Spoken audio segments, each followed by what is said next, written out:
Hello guys, we are back with our next lecture. In this lecture, let us continue with hashing. Okay, so basically hashing is also a searching technique or searching mechanism which helps in searching at a wide range. So basically by using hashing you can achieve searching with respect to big O of 1, which is nothing but a constant time. So that's a great thing in hashing.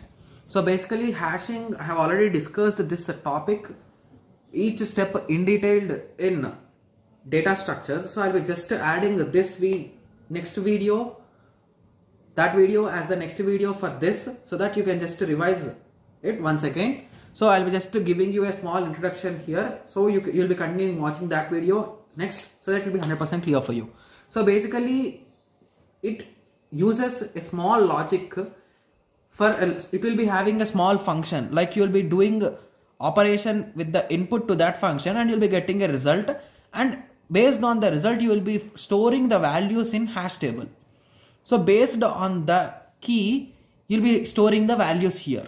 So as per key, so instead of input you will be storing the key. With respect to key you will be mapping the value. So that is the reason why it is called as key value pair. You can even call it as key value pair. Okay, so this is the same concept that you can assume it with respect to dictionary. A dictionary can even be represented by using a method called hashing. So hashing is a technique where searching time is independent of the number of items in it.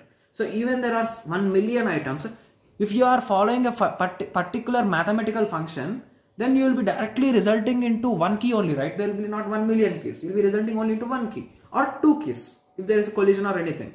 So, you'll be resulting in one key only, but inside that key you'll be having 2 or 3 values in the case of collisions. So that will be a bit easy when compared with all the million entries, right? Okay, so that is how the hashing works. So good hashing, easy to compute and understand, less time consumption, and must have low collision rate. So collision is nothing but, I told you, right, having multiple values in a single bucket or with respect to a single key. So I hope everyone got some clear idea on hashing. So in the next lecture you'll be continuing with the hashing concepts, and after that we will be continuing with the set theory. Thank you. Thanks for watching.